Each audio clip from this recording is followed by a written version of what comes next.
بسم اللہ الرحمن الرحیم وبہ نستعین وهو خیر المعین صلی اللہ علی سیدنا محمد وآلہ الطاہرین الطیبین المعصومین اما بعد۔ آپ عزیزان کی خدمت میں تفسیر موضوعی کے طور پہ قرآن کریم کا موضوع الم تری ذکر کیا جا رہا تھا۔ گزشتہ درس میں ہم نے سورہ بقرہ آیت نمبر 243 آیت کو مطالعہ کیا تھا کہ جس میں ارشاد باری تعالی ہوتا ہے الم تر الی الذین خرجوا من دیارہم وهم الوف حذر الموت، کیا ان لوگوں پر توجہ آپ نے نہیں کی کہ جو ہزاروں کی تعداد میں لوگ اپنے گھروں کو چھوڑ کے نکلے موت کے خوف اور ڈر سے۔ فقال لهم اللہ نے انہیں کہا موتو کہ مر جاؤ، ثم احیاہم پھر اللہ نے انہیں زندہ کیا۔ ان اللہ لذو فضل علی الناس ولکن اکثر الناس لا یشکرون، بے شک اللہ لوگوں کے اوپر فضل کرنے والا ہے لیکن اکثر لوگ اللہ کا شکر ادا نہیں کرتے۔ اس آیت کی ضمن میں آج ہم غور کریں گے حذر الموت پہ، اگرچہ ہم یہ ٹاپک رکھنا چاہ رہے تھے کہ اس سے اگلی آیت 246 ہے جس میں الم تری کا پھر تذکرہ ہے اور وہ جناب طالوت سے تعلق رکھتی ہے، لیکن ہم اول صورت میں حذر الموت کو حل کریں اور انشاءاللہ تعالی اس کے بعد اس پر منتقل ہوتے ہیں۔ اگر آج کے درس میں ممکن ہوا تو صحیح، وإلا اگلے درس میں انشاءاللہ آپ کی خدمت میں جناب طالوت اور ان کے دور میں ہونے والے واقعے کا تذکرہ کیا جائے گا کہ جس پر قرآن کریم نے ہمیں ابھارا ہے کہ کیا تم غور نہیں کرتے، کیا تم توجہ نہیں کرتے۔ آپ کی خدمت میں عرض کیا گیا تھا کہ اگر الم تری الہ کے ساتھ استعمال ہو تو وہ توجہ کرنے، غور کرنے، دقت سے مطلب لینے کے اوپر دلالت کرتا ہے۔ آپ کی خدمت میں دوران درس تفسیر یا قواعد تفسیر سے منسلک چند قواعد بار بار ذکر کیے جاتے رہیں گے، لہٰذا کوشش کریں کہ اس کی طرف ہماری توجہ مبذول رہے، جیسا کہ یہ خود ایک نقطہ قرآن کریم کی نگاہ میں ایک تفسیری نقطہ ہے کہ الم تری اگر حرف یا کلمہ الہ کے ساتھ استعمال ہو تو الم تری کا معنی ہم کریں گے کہ کیا تم نے توجہ نہیں کی، کیا تم نے غور نہیں کیا۔ یہاں پہ قرآن کریم ہمیں اس آیت پہ غور و فکر کرنے کا درس دے رہا ہے۔ ہدایت الہی یہ ہے کہ اللہ سبحانہ وتعالیٰ نے اپنی مخلوق سے یہ کلام کیا ہے کہ ہم اس کے اوپر غور و فکر کریں، اور وہ آیت کیا ہے کہ ہزاروں کی تعداد میں لوگ موت کے ڈر سے اپنے علاقوں کو، شہروں کو یا اپنے گھروں کو چھوڑ کے چلے گئے اور ایک پرامن جگہ پر منتقل ہو گئے۔ جو فقیر فقراء تھے وہ لوگ کہیں نہیں جا سکے چونکہ ان کے پاس مال و اسباب نہیں تھے، لیکن دونوں نے ایک موقف اختیار کیا کہ جو موقف درست موقف شمار نہیں ہوتا۔ اغنیاء نے یہ موقف اختیار کیا کہ اگر ہم اس جگہ سے نہ گئے ہوتے تو ہم بھی مر چکے ہوتے، اور فقراء نے یہ موقف اختیار کیا کہ اگر ہم لوگ ادھر سے چلے جاتے تو ہم موت سے بچ جاتے، جبکہ موت اللہ سبحانہ وتعالیٰ کے ہاتھ میں ہے۔ لہٰذا ہر دو نے چونکہ موقف میں خطا کی، یہاں پر خداوند متعال کی طرف سے حکم ہوا کہ موتو، کہ تم سب کے سب مر جاؤ۔ پھر روایت میں وارد ہوا ہے تفسیر قمی کہ اس کا آخری حصہ آپ کی خدمت میں نہیں کل پڑھا جا سکا تھا کہ ہم اب اس حصے کو مکمل کرتے ہیں۔ الکافی میں معذرت وارد ہوا ہے، تفسیر قمی میں نہیں، کہ الکافی میں امام علیہ السلام فرماتے ہیں کہ یہ امراء لوگ جب نکلے تو یہ مختلف علاقوں سے گزر رہے تھے۔ ایک علاقے سے جب گزرے تو وہ علاقہ بنجر و بیابان تھا، لیکن پرانے دور میں وہ آباد شہر تھا۔ اس آباد شہر کے مکین جو ہیں وہ چلے گئے تھے، چونکہ طاعون ادھر بھی آیا تھا تو لوگ چھوڑ کے چلے گئے اور جو بچے تھے وہ مر گئے۔ تو انہوں نے اسی جگہ کو، چونکہ گھر بار محلے وغیرہ بنے ہوئے تھے، تو اسی کو اپنے لیے ایک بہترین جگہ قرار دیا کہ ہم اسی جگہ پر پڑاؤ ڈال لیتے ہیں، اور وہاں پہ اطمینان کے ساتھ انہوں نے اپنا سارا ساز و سامان کھولا۔ تو اس جگہ پر خداوند متعال نے ان کو حکم دیا کہ تم لوگ سارے کے سارے مر جاؤ، اور وہ اسی وقت مر گئے۔ اور ادھر فقراء کو بھی یہی حکم دیا کہ وہ بھی سارے کے سارے مر جائیں، اور اس طرح سے یہ پوری کی پوری جو بستی تھی جہاں جہاں پر اس کے افراد موجود تھے وہ مر گئے۔ البتہ اس شہر میں چونکہ بڑی تعداد آ گئی تھی تو یہ راستوں میں ہی ابھی وہ سامان اتار رہے تھے تو یہ واقعہ پیش آیا، لہٰذا یہ لوگ راستوں میں ہی مرے پڑے تھے، اور اس راستے سے لوگ کافی گزرتے تھے، تو گزرنے والے لوگوں نے ان کے یعنی جھاڑو وغیرہ دیا، ان کی ہڈیاں جب مٹی مٹی ہو گئی اور کچھ ہڈیاں بچی ہوئی تھیں، یعنی آثار ان کے کچھ بچے کھچے تھے، تو راہ چلنے والوں کو دشواری پیش آتی تھی، انہوں نے ان سب کو جمع کیے، کنارے پہ سارا ڈھیر لگا دیا۔ جناب حزقیل وہ یہاں سے جب گزرے تو ان کو بڑا تعجب ہوا، اور انہوں نے اس منظر کو دیکھ کے گریہ کیا اور اللہ تعالیٰ سے دعا کی کہ بار الہا ان کو پھر سے زندہ کر دے، یہ تیرے وہ بندے ہیں کہ جنہوں نے تیری عبادت کی، یہ وہی بندے ہیں جن سے تیری نسل چلی، تیری بندوں کی نسل چلی ہے، عبادوں کا عبادہ کا، کہ تیرے بندے پیدا ہوئے ہیں انہی افراد سے، اور ان لوگوں نے تیری اس مخلوق کے ساتھ عبادت انجام دی کہ جو تیری خلقت عبادت کیا کرتی تھی۔ تو اللہ تعالیٰ نے بھی انہیں وحی کی کہ کیا تم یہ چاہتے ہو کہ انہیں زندہ کیا جائے؟ تو جناب حزقیل نے کہا کہ میں یہی چاہتا ہوں کہ بار الہ تو انہیں زندہ کر دے۔ تو پس پھر اللہ تعالیٰ نے انہیں زندہ کیا، اور جناب حزقیل کو کہا کہ آپ یہ کلمات پڑھیں۔ انہوں نے وہ کلمات پڑھے تو وہ سارے کے ساری ہڈیاں اڑنے لگ گئیں، بعض سے جا کے جڑیں، اور اس طرح سے سارے افراد جو ہیں وہ جس حالت میں تھے اسی طرح سے سامنے آ گئے، اور اللہ کی تسبیح، اس کی تکبیر اور تحلیل کرنے لگے۔ اور جناب حزقیل نے اس وقت کہا کہ میں گواہی دیتا ہوں کہ اللہ تعالیٰ ہر چیز کے اوپر قدیر ہے، بہت قادر ہے۔ امام صادق علیہ السلام فرماتے ہیں اسی ضمن میں کہ جناب حزقیل نے جو پڑھا تھا وہ اسم اعظم تھا۔ البتہ اسم اعظم کی تشریح انشاءاللہ کسی مورد میں پیش کی جائے گی۔ اس واقعے سے ہمیں فقط اتنا پتہ لگا کہ مردے اس دنیا میں بلا شک و شبہ زندہ ہوتے ہیں، اور اس کے علاوہ اس زندگی میں جو دوبارہ اس دنیا میں زندہ ہوتے ہیں، عقلی طور پہ کوئی معنی نہیں ہے کہ زندہ نہ کیا جا سکے، زندہ کیے جا سکتے ہیں، اور روح کا ربط قائم کیا جا سکتا ہے۔ نمبر 2، ادھر اصل میں قدرت الہی کا منظر ظاہر کرنا مقصود تھا، لہذا اللہ سبحانہ وتعالیٰ نے موت کو اپنی طرف قبض قدرت میں نسبت دی ہے، قبض قدرت کے اعتبار سے، اور اللہ تعالیٰ ہی حیات دینے والا ہے، اور یہ جو حیات اور ممات ہے یہ اللہ کا فضل ہے انسان کے اوپر، لہذا اس فضل الہی کا ہمیں شکر ادا کرنا چاہیے، لیکن اکثر لوگ شکر ادا نہیں کرتے۔ ہمارے پاس کئی واقعات ہیں، چونکہ یہ واقعہ ایک اور ہمیں تعلیم دیتا ہے کہ جب بھی قرآن کریم کی آیات میں یا روایات اہل بیت علیہ السلام یا اس طرح سے کوئی واقعہ سننے کو ملے کہ جس میں مردے کو زندہ کیا گیا ہے، تو انسانی نفس کو اس کی تصدیق کرنی چاہیے، اگرچہ جھوٹا اگر کوئی یہ دعویٰ کرے تو اس کے دعوے کو جھٹلانا چاہیے، نہ کہ یہ ہم قرار دیں کہ اس کا امکان ہی موجود نہیں ہے۔ یہ ممکنات میں سے ہے، یہ عقلی طور پر بھی ممکن ہے، اور حقیقتاً کرۂ ارض کے اوپر یہ واقع بھی ہوا ہے۔ در حقیقت یہاں پر ایک اشتباہ، تفسیر المنار ایک معروف تفسیر مصر میں لکھی گئی کہ کہتے ہیں کہ اگر علامہ طباطبائی رحمۃ اللہ علیہ کی المیزان نہ ہوتی تو اس کے طلسم کو کوئی توڑنے والی تفسیر نہیں تھی، چونکہ اس تفسیر نے کافی اذہان کو متاثر کیا اور آیات کو ایک اور رنگ میں تفسیر کر کے پیش کیا گیا تھا۔ اس تفسیر کے اندر اس آیت کا ایک عجیب سی تفسیر کی گئی ہے۔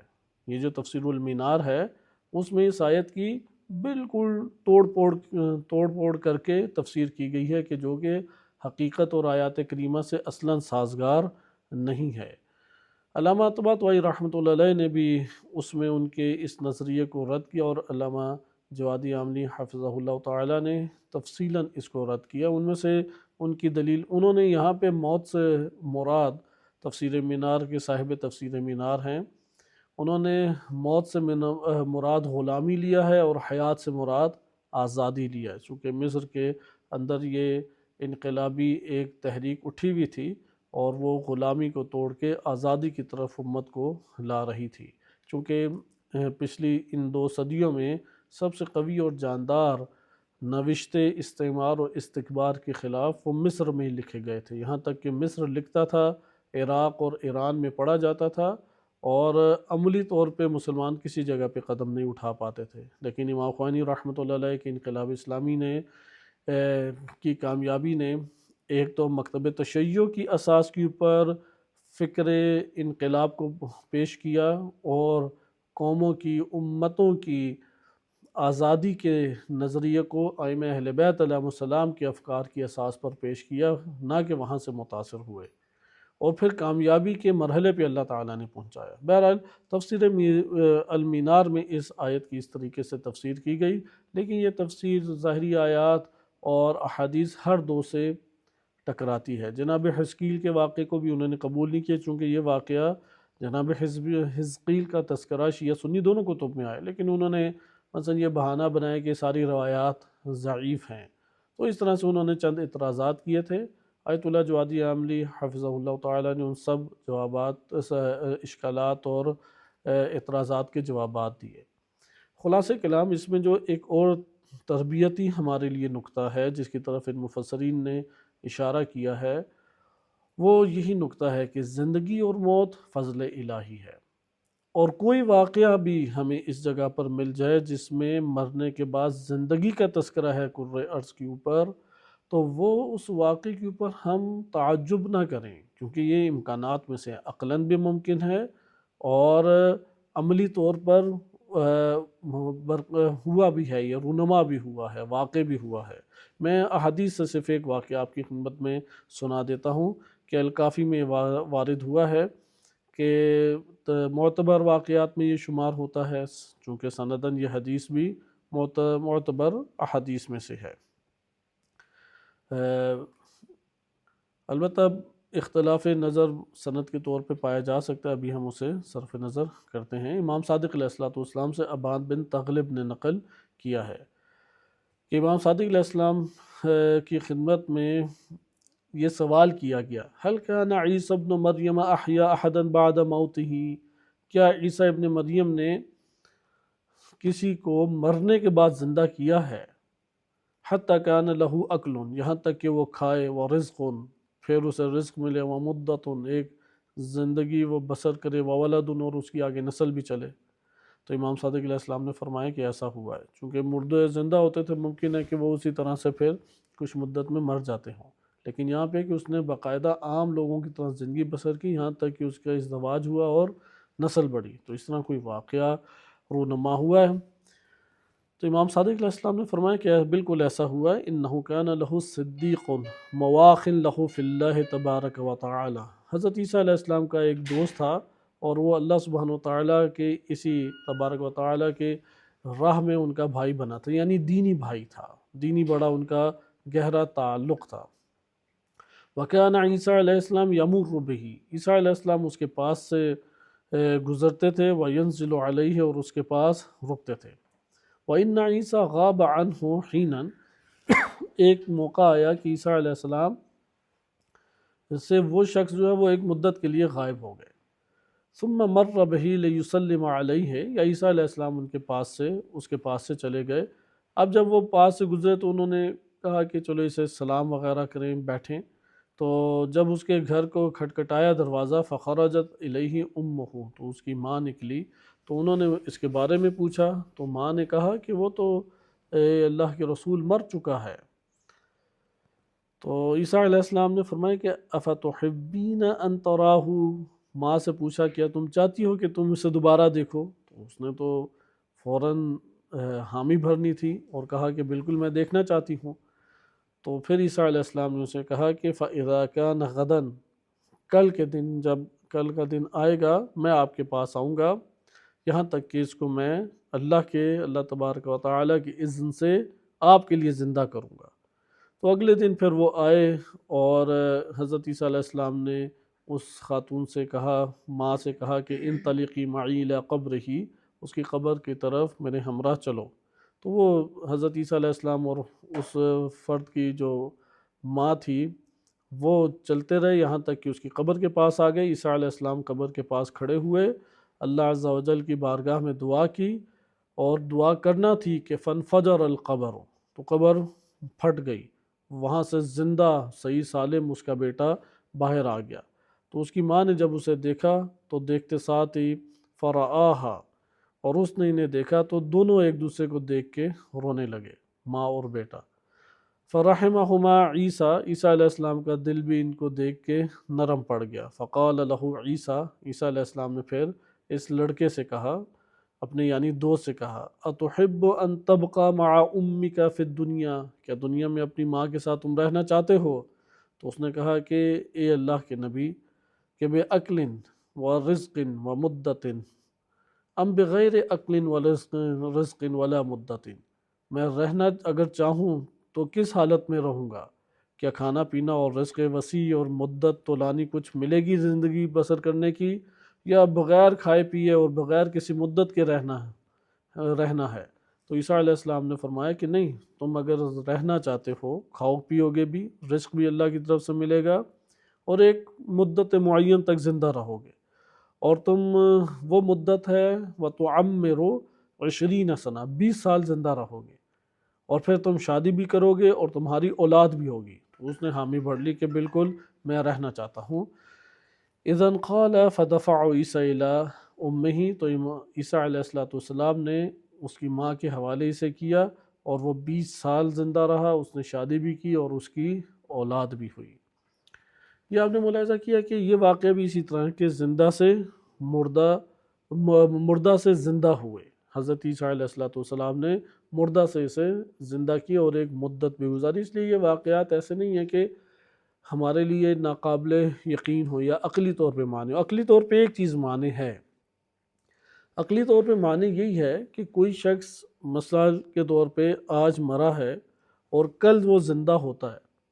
اب جب وہ کل زندہ ہوگا اور اس کو جو بدن دوبارہ ملا، یا مثلا چند سال بعد زندہ ہوتا ہے، اسے جو بدن ملا، آیا یہ وہی بدن ہے کہ جو مثلا 20 سال پہلے تھا یا وہ مرنے کے وقت تھا؟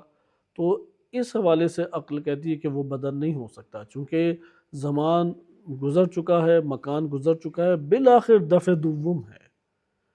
اس لیے یہ جو دفع دوم ہے، مثلا میں ایک دفعہ ہاتھ کو حرکت دیتا ہوں، اب یہی حرکت لوٹ نہیں سکتی، اس سے مشابہ حرکت لوٹے گی لیکن یہی حرکت نہیں لوٹ سکتی، کیونکہ زمانہ گزر گیا۔ سائنسی طور پہ زمین بھی آگے چلی گئی، سورج کا چونکہ حصے شمار ہوتے ہیں، سورج بھی آگے، اور سورج پھر اپنے سے بالا تر ایک حصہ، حتیٰ کہ ہماری پوری کہکشاں گزر گئی آگے۔ اب یہ سارے اوقات نہیں آپس میں پلٹیں گے، لہذا عقلی طور پہ بدن کے ساتھ روح کا ارتباط ہو سکتا ہے۔ رجعت کے اوپر بھی یہ واقعات دلالت کرتے ہیں، ہمارے علماء اسی آیت کو نظریہ رجعت کے اوپر بھی پیش کرتے ہیں کہ رجعت ممکن ہے کہ لوٹایا جا سکے۔ یہاں پہ جو آج کے درس میں ہمارے پیش نظر ہے یا ہمارے مقصود نظر ہے، وہ کلمہ حضر الموت ہے۔ حضر الموت کہ موت کی ہم نے چونکہ تفصیلی نہیں گفتگو کو مطالعہ کیا تھا، آج ہم احادیث کے تناظر میں کچھ روایات اور احادیث کو مطالعہ کرتے ہیں۔ اس کے مقدمے کے طور پہ میں صرف 2 باتیں ذکر کرتا ہوں، چونکہ ہم احادیث سے زیادہ فائدہ اٹھائیں گے، اگرچہ قرآن کریم میں بھی یہ موت کا جو ٹاپک ہے طولانی ہے، اور احادیث میں تو بہت طولانی وارد ہوا ہے۔ ہم اتنی وسعت کے ساتھ اس کو شاید مطالعہ نہ کر سکیں۔ اپنے اس موضوع سے، حضر الموت، موت سے ڈر کیا ہے، موت سے ڈر یا موت کی حقیقت، اور موت سے مربوط چند نکات جو ہمارے لیے اس ماہ مبارک رمضان میں تعلیم و تربیت و ہدایت کا سبب بن سکے، چونکہ نبی صلی اللہ علیہ وسلم سے معتبر حدیث میں وارد ہوا ہے کہ شیطان کو قید کر لیا جاتا ہے۔ علماء بیان فرماتے ہیں کہ شیطان کی قید کرنے سے یہ مراد نہیں ہے کہ باہر کے شیاطین ہیں انہیں پکڑ کے کسی جیل میں جا کے ڈال دیا، مراد یہ ہے کہ انسان جب روزے دار ہوتا ہے تو یہ روزے رکھنا شیطان کو قابو کرنا ہے، کیونکہ جب انسان روزے رکھتا ہے، روزے سے ہوتا ہے، تو وہ اپنے لیے 9 چیزیں جن سے روزہ ٹوٹتا ہے، آیت اللہ سیستانی کے مطابق 8 چیزیں، ان سے اپنے آپ کو اپنے اوپر حرام قرار دے دیتا ہے ایک مدت کے لیے، صبح فجر سے لے کے مغرب تک۔ اسی طریقے سے روزے دار غیبت ہو رہی ہو تو اپنے نفس کو نصیحت کرتا ہے غیبت نہ سنو، روزے سے ہو۔ نامحرم کی طرف نگاہ پڑنی ہو تو اپنے آپ کو نصیحت کرتا ہے کہ تم روزے سے ہو، جھوٹ بولنا ہو تو فوراً ذہن میں آتا ہے کہ تم روزے سے ہو۔ لہٰذا وہ اس طریقے سے ہر قسم کا اپنا تعلق شیطان سے توڑ لیتا ہے۔ اس کو کہتے ہیں کہ شیطان بے بس ہو گیا، شیطان گویا کہ قید میں ہے، اس نفس کو نہیں بہکا پا رہا۔ لہٰذا یہ ہے کہ شیطان کا قابو کر لینا۔ اس لیے روزہ سبب بنتا ہے کہ شیطان انسانی نفس کے اوپر حملہ نہ کر سکے، کیونکہ شیطان کے لیے سب سے آسان راہ انسان کے نفس کو قابو کرنے کی دو حالتیں ہیں۔ پہلی حالت ہے شہوات اور دوسری حالت ہے غضب۔ تو روزہ اول چیز شہوات کو منقطع کر دیتا ہے، کھانے پینے سے لے کے دیگر جتنی شہوات ہیں ان کو روزہ کیا ہے، وہ معنی بن جاتا ہے، انسانی نفس سے نئی ارتباط قائم کرتا ہے۔ اسی طرح روایات میں بھی وارد ہوا ہے کہ روزہ بھوک پیاس کا نام تھوڑی ہے۔ اگر تم روزے سے ہو تو آنکھ کا بھی روزہ ہے، زبان کا بھی روزہ ہے، کان کا بھی روزہ ہے، ہاتھ کا بھی روزہ ہے، حتیٰ اپنے خیالات کو بھی انسان پاکیزہ رکھے۔ لہٰذا آپ نے اس مقام پر یہ غور کیا کہ انسانی نفس کے اوپر شیطان آ کے نہیں کوئی کارفرمائی کر سکتا۔ اس کو کیا اصطلاح میں کہتے ہیں کہ شیطان قید کر لیا گیا۔ اب روزے کے بعد بھی انسان کو اختیار ہے کہ یہ کام کرے یا نہ کرے۔ تو خلاصہ کلام یہ ایک معنی آپ کے سامنے آیا۔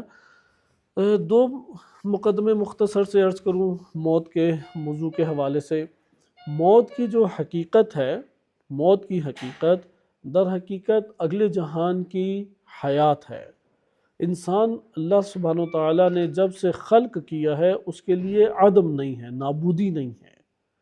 انسان ایک جہان کے بعد دوسرے جہان میں منتقل ہو رہا ہے۔ لہٰذا موت کو ہم یہ کہیں کہ اپنے غیر سے جدا ہونا، یا موت کو ہم یہ قرار دیں کہ انسان جو ہے وہ ایک مکان سے دوسرے مکان کی طرف منتقل ہو جاتا ہے، بہترین ایک چیز ہے۔ یا ہم یہ موت کے بارے میں کہیں کہ انسانی جسم اور روح کا ارتباط آپس میں منقطع ہو گیا۔ یہ ساری کی ساری جو باتیں ہیں یہ اپنی جگہ پر درست باتیں ہیں۔ صحیح، موت کی مختلف تشریحات ہیں۔ قرآن کریم میں کلمہ نابود نہیں آیا، کہیں پہ بھی نہیں آیا۔ ہلاک ہوا ہے، ہلاک آیا ہے، موت آیا ہے۔ اسی طریقے سے فنا بھی نابود نہیں ہے۔ ہلاکت کے بارے میں آیا ہے کہ ان کے لیے مختلف کلمات ہیں، چونکہ اگر انسان نابود ہو جائے تو پھر تو یہ مشرکین کا نظریہ تھا، اس کے بعد کوئی زندگی نہیں ہے۔ مشرکین کے لیے سب سے مشکل جو چیز تھی وہ یہ قبول کرنا تھا کہ اس حیات کے بعد بھی کوئی اور حیات ہے، زندگی ہے۔ اس لیے وہ یہ کہتے تھے ہم مر گئے تو پھر تو پکے مر گئے۔ اس لیے ایک بڑا دلچسپ واقعہ بھی ہے، چونکہ موت کی حقیقت کو جاننا ہے، یہ اسی زمرے میں ہے کہ موت کے حوالے سے اگر کوئی موت کو حقیقی معنی میں جاننا چاہتا ہے تو وہ اپنی نیند کے اوپر غور کرے، کیونکہ بعض جگہوں پہ وارد ہوا ہے کہ النوم اخو الموت، نیند کیا ہے، وہ موت کا بھائی ہے۔ الکافی میں ایک دلچسپ واقعہ وارد ہوا ہے،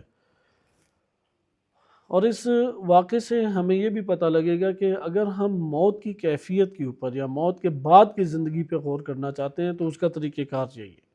لیکن یہ یاد رکھیں کہ انسانی نفس سب سے مشکل طرح سے جو یقین کی حالت اپنے اندر پیدا کرتا ہے وہ اس زندگی کے بعد کی زندگی کا تصور ہے۔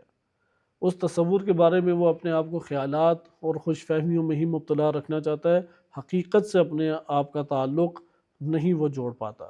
یہاں پہ آپ اس واقعے کو ذرا توجہ سے دیکھیے گا کہ یہ واقعہ ظاہراً امام کاظم علیہ السلام سے وارد ہوا ہے الکافی میں، کہ امام کاظم علیہ السلام فرماتے ہیں ان الاحلام لم تکن فیما مضی فی اول الخلق، آغاز میں جو مخلوق تھی انہیں خواب نہیں آیا کرتے تھے، جو ابتدا کے لوگ تھے انہیں خواب نہیں آتے تھے۔ وَإِنَّمَا حَدَثَتْ، کہ یہ فقط اس وقت وارد ہوئے کہ یعنی یہ راوی نے پھر سوال کیا کہ یہ کب واقع ہوئے، یعنی ان کے واقع ہونے کی وجہ کیا تھی؟ تو امام علیہ السلام نے فرمایا اللہ عز ذکرہ نے ایک رسول اپنے زمانے کے لوگوں کے لیے بھیجا۔ ہر زمانے کے مطابق رسول آئے ہیں، ہمیں آج کے زمانے کے مطابق زمانہ شناس ہونا چاہیے، اور ہمارا وظیفہ آج کے زمانے کے تقاضوں کے تحت زندگی بسر کرنا بھی ہے۔ بہرحال ان کے زمانے میں نبی آئے، اور نبی نے آ کے فدعاہم الی عبادت اللہ و طاعتہ، اللہ کی عبادت اور اس کی اطاعت کی طرف دعوت دی۔ فقالو، انہوں نے کہا کہ اگر ہم نے یہ اطاعت کی، عبادت اور اطاعت کی، تو فما لنا، تو پھر ہمیں کیا ملے گا؟ مثلا اگر ہم عبادت کرتے ہیں اور اطاعت کرتے ہیں، انسان حساب کتاب اپنا دقیق کرتا ہے، کہتے ہیں عبادت اور اطاعت کرنے کا ہمیں نتیجہ کیا ملے گا؟ جبکہ ہم لوگ دیکھتے ہیں کہ ما انت باکثرنا مالا ولا باعزنا عشیرتا، کہ نبی نہ آپ اولاد میں ہم سے زیادہ، اور نہ آپ کا کنبہ اور گھرانہ یا قبیلہ اور خاندان ہم سے بڑا ہے۔ فقال، نبی خدا نے کہا، ان اطعتمونی، اگر تم نے میری اطاعت کی، ادخلکم اللہ الجنہ، تو میں تم لوگوں کو جنت میں داخل کروں گا۔ وَإِنْ عَصَيْتُمُونِي أَدْخَلَكُمُ اللَّهُ النَّارَ، تو اگر تم نے میری معصیت کی تو اللہ تمہیں جہنم میں داخل کرے گا۔ انہوں نے کہا وَمَا الْجَنَّةُ وَالنَّارُ، یہ جنت جہنم کیا ہوتی ہے؟ گویا کہ آج کی ایتھیسٹ اس دور میں بستے تھے، تو انہوں نے کہا جنت جہنم کیا ہوتی ہے؟ فَوَصَفَ لَهُمْ ذَلِكَ، تو نبی خدا نے ان کے سامنے جنت جہنم ساری بیان کی۔ فَقَالُوا مَتَى نَصِيرُ إِلَى ذَلِكَ، ہم کب اس جگہ جائیں گے جنت یا جہنم میں؟ تو انہوں نے کہا اذا متم، جب تم مرو گے۔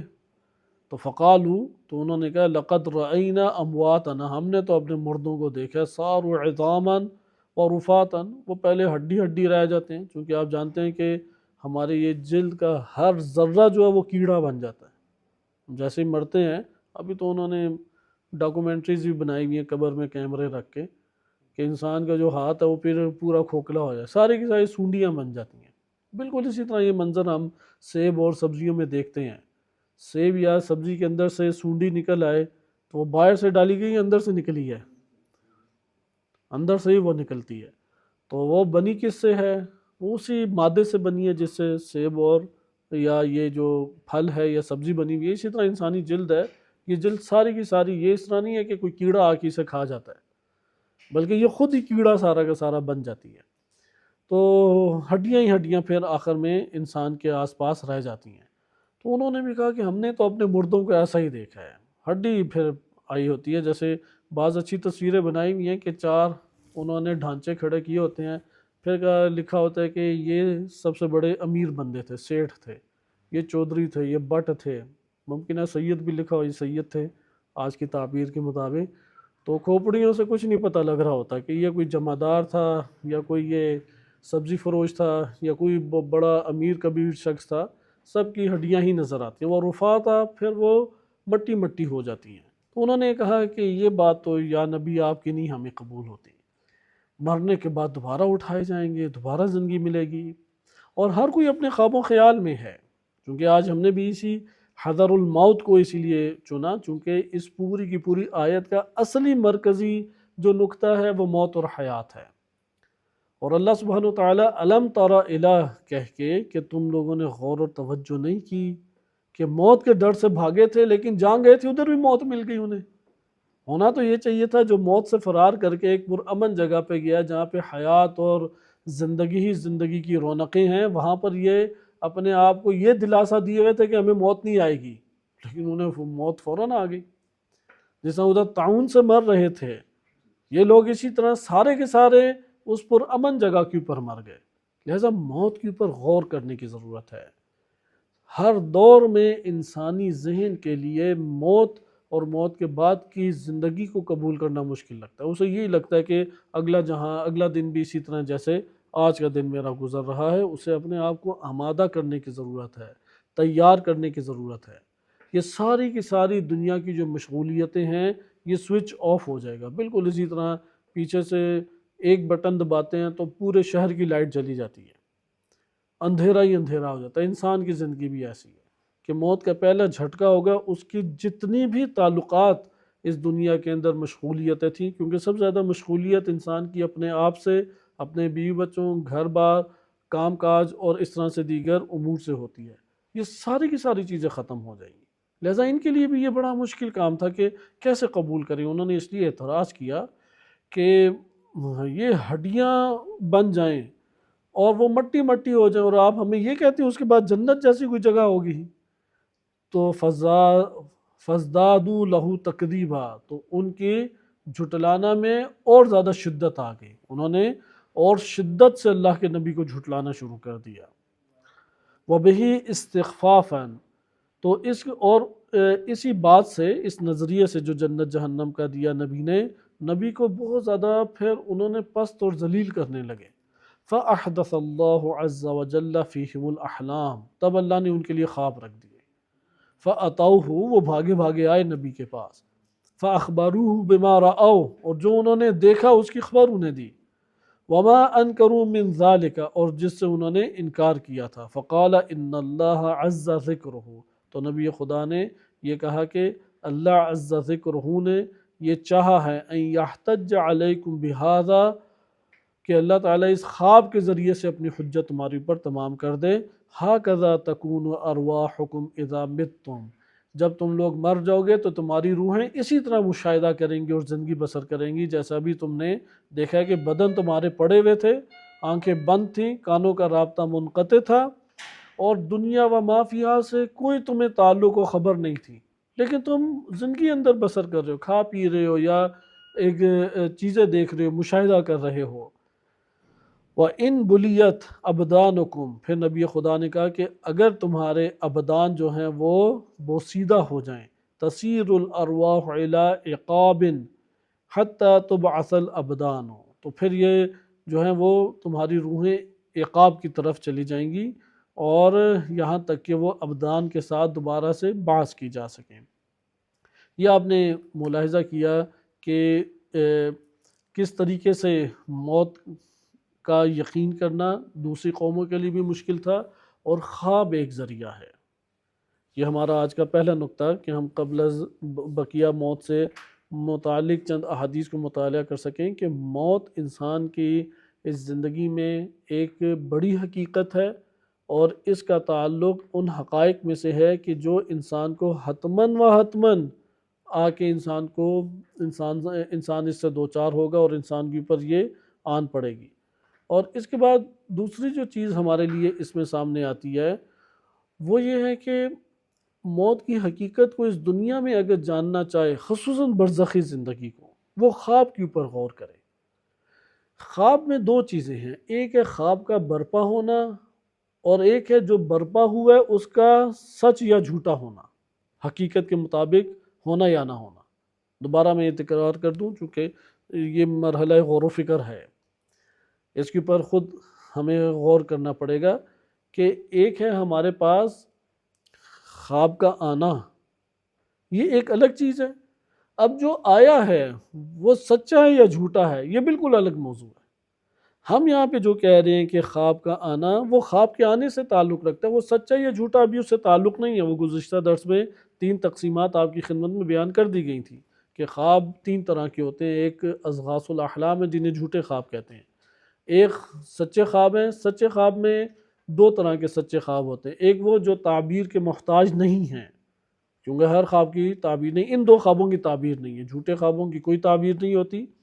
وہ خواب جن کے معنی قوت عقل جو ہے وہ تصویر کشی اس کی جدا نہیں کرتی، اس کا کوئی اس میں ہمارے پاس تعبیر کی ضرورت نہیں ہے، وہ جس کی قوت عقل معنی کو تبدیل کرتے، اس جگہ پہ ہمارے پاس کیا ہے، اس کی ضرورت پیش آتی ہے، لہٰذا آپ نے تعبیر کی ضرورت پیش آتی ہے۔ اس لیے موت کی حقیقت کو جاننے کے لیے خواب پر دقت کرنی چاہیے، خواب کے اوپر ہمیں دقت کرنی چاہیے، چونکہ خواب ہمیں بتاتا ہے کہ تم بدن کے بغیر زندگی بسر کر سکتے ہو، وہی زندگی مرنے کے بعد۔ ابھی جتنے افراد مر گئے برزخی زندگی بسر کر رہے ہیں، تو وہی زندگی بسر یعنی نوعیت زندگی کی وہی ہے کہ جو ہم خواب میں دیکھتے ہیں، ایک ذرہ فرق نہیں ہے برزخ کی زندگی میں اور جو خواب میں ہم دیکھتے ہیں، سوائے یہ کہ برزخ میں ہر چیز حقیقت ہے، اور وہ جو خواب میں دیکھ رہے ہیں ممکن ہے وہ واقعہ حقیقت نہ ہو، لیکن وہ جو واقعے میں چیزیں دکھائی دے رہی ہیں برزخ میں ویسے ہی ہمیں دکھائی دیں گی چیزیں۔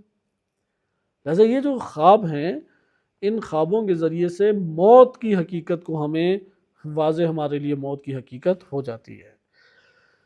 یہ ایک نقطہ تھا۔ دوسرا نقطہ قبل اس کے کہ ہم، کیونکہ حذر الموت اس آیت میں کہ موت کے ڈر سے وہ بھاگے، اس کے لیے موت کی ایک حقیقت کو ہم انشاءاللہ اس ماہ مبارک رمضان کی برکت سے کچھ جان کے انشاءاللہ جائیں، اور کوشش کریں کہ ان ایام میں ہمیں اس طرح کے کوئی خواب آئیں۔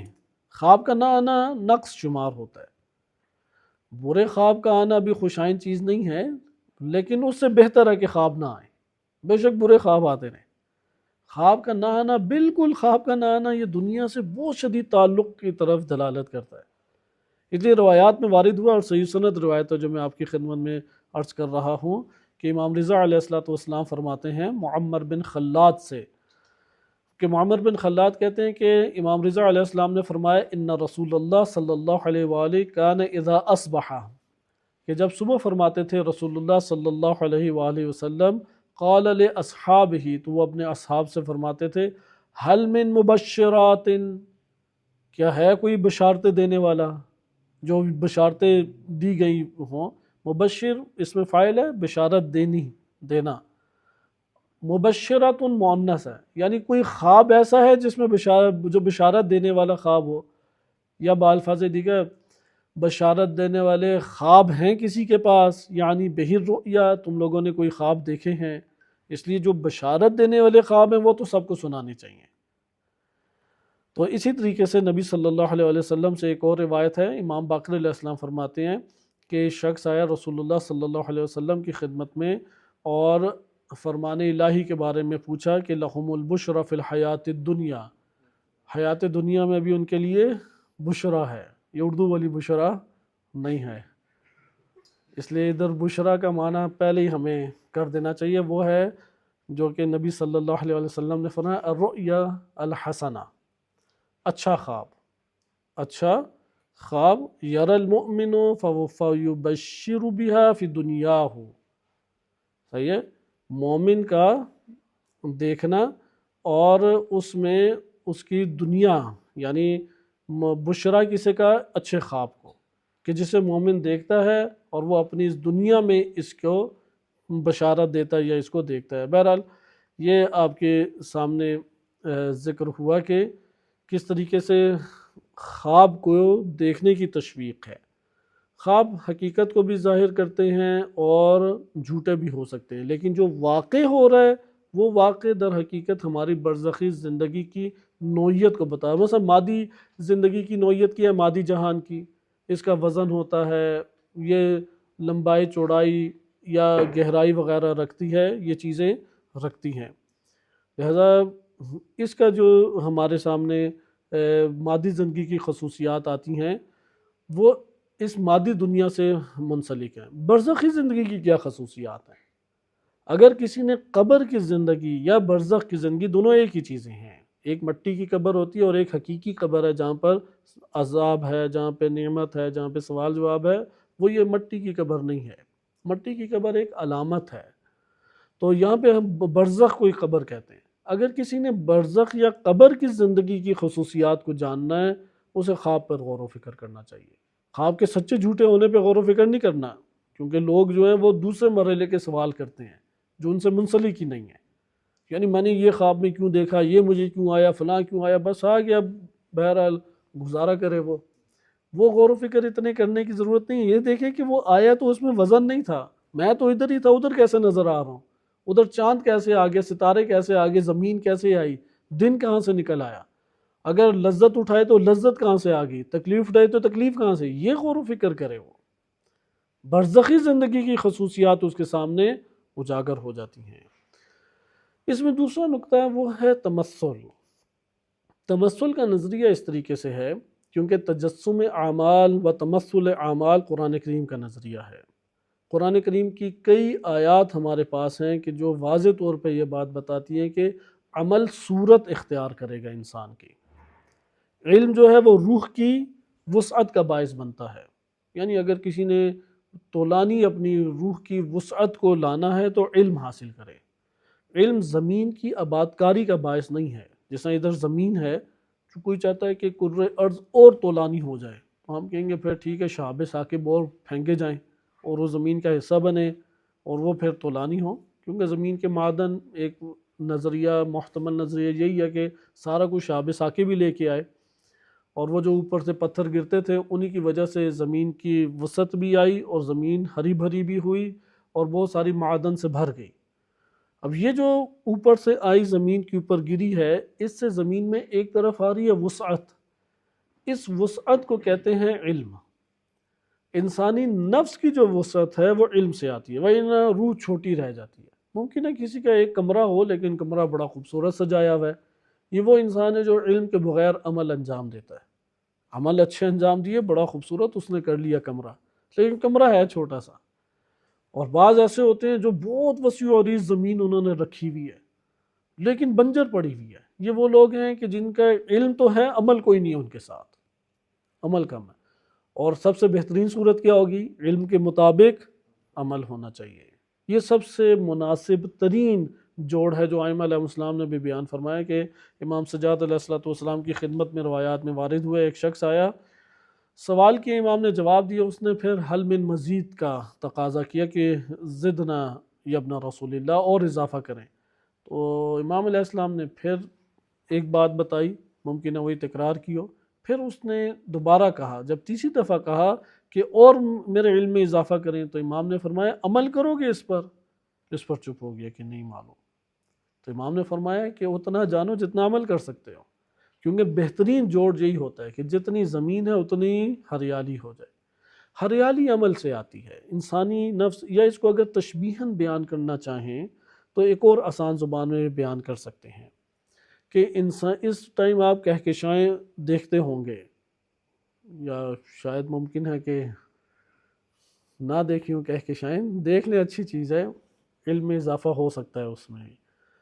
کہ آپ نے مختلف سیارے، ستارے، کہکشائیں دیکھے ہوں گے، جس طرح سے یہ زمین ایک ٹکڑا ہے، گھوم رہا ہے سورج کے گرد۔ سورج کتنا بڑا ہے؟ 1.3 ملین زمینیں اس میں سما سکتی ہیں۔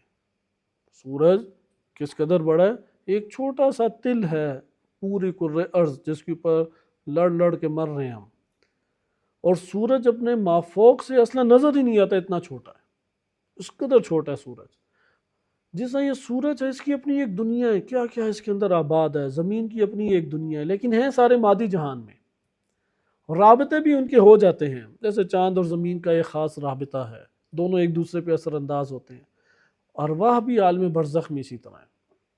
عالم برزخ میں اجتماعی زندگی نہیں ہے جیسے اس دنیا میں ہے، اجتماعی زندگی کے لیے قانون اور شریعت بنتی ہے، اس لیے برزخ میں اور قیامت میں نہ شریعت ہے نہ قانون ہے کوئی، کیونکہ ہر کوئی اپنی زندگی بسر کر رہا ہے، لیکن اس کا تعلق ارواح کا جوڑے گا ایک دوسرے سے، کس کے قریب ہیں، کس کہکشاؤں ہے، لیکن ہے زمین، جیسے یہ زمین ہے ایک، یہ ایک روح ہے بالفرض، ایک فرضی مثال دے رہا ہوں سمجھنے کے لیے کہ برزخ کے جہان میں ہیں سارے برزخ میں، لیکن ہر روح اپنے طور پہ مستقل چکر کاٹ رہی ہے، گھوم رہی ہے اور اپنے اندر کی دنیا کے ساتھ مشغول ہے۔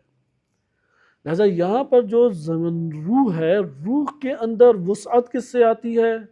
علم سے آتی ہے۔ اور روح کے اوپر آبادکاری کس سے ہوتی ہے؟ عمل سے ہوتی ہے۔ جتنا عمل خالص ہوگا اتنی چیز بہترین ہوگی۔ شیطان کے لیے عمل خالص ہے، اتنی شدید حرارت ہے۔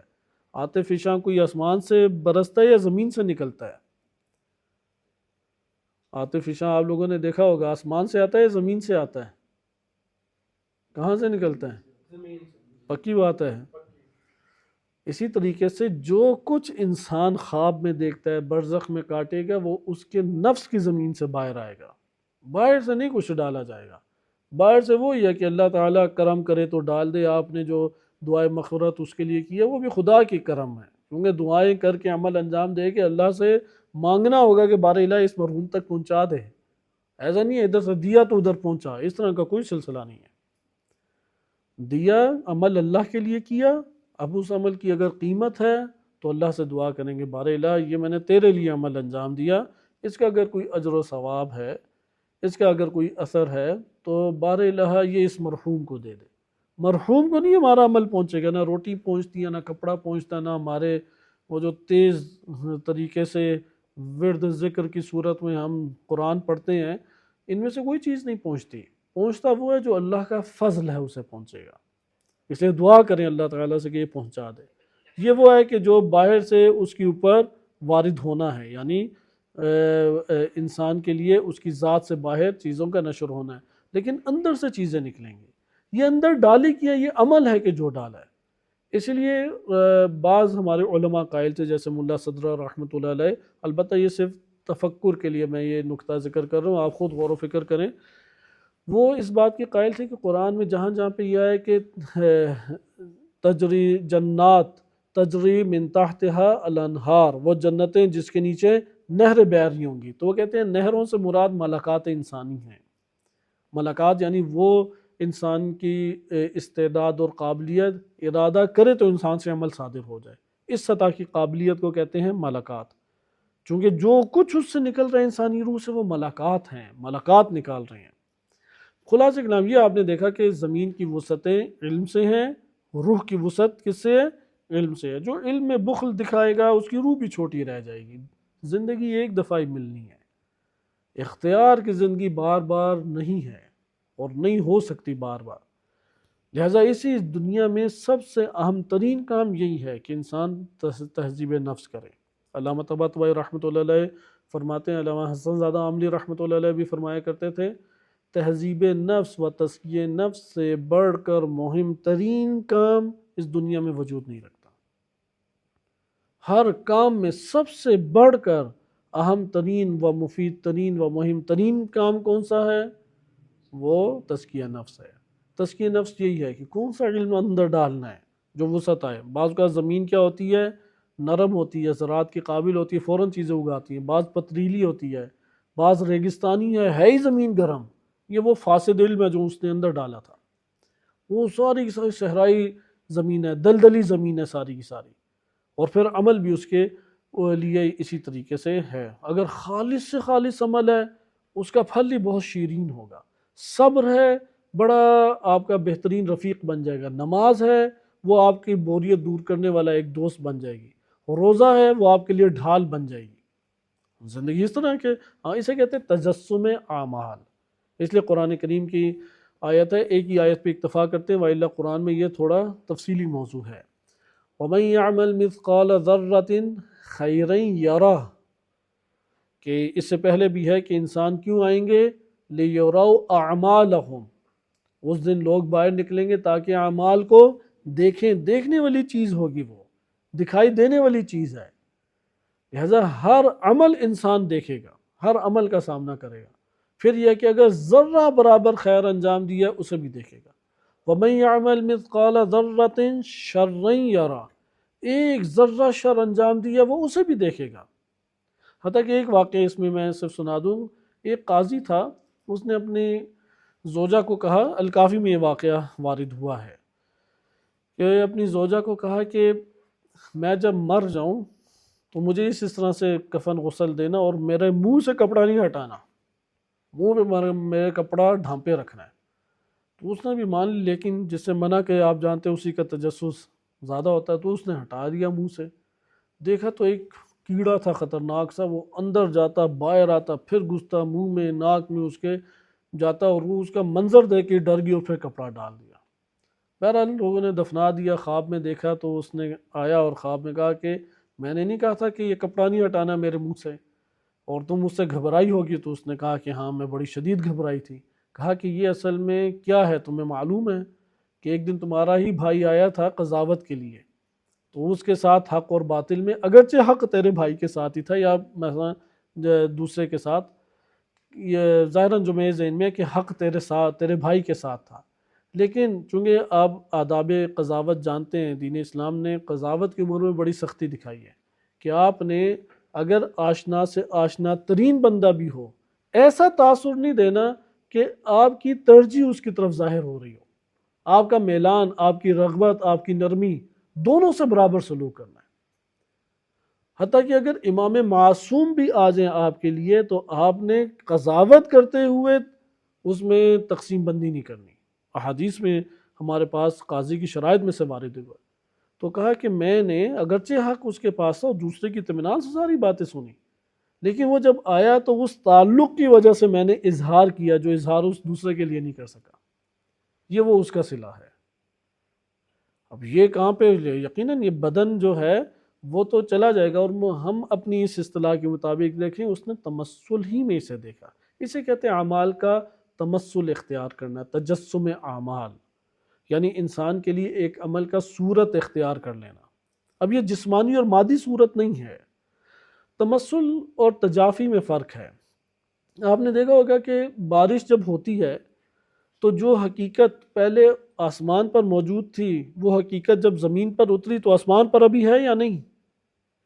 مثلا جب بارش نیچے گر جاتے ہیں قطرات آسان زبان میں، تو وہ قطرات اب اوپر ہیں نہیں. اسے کہتے ہیں تجافی.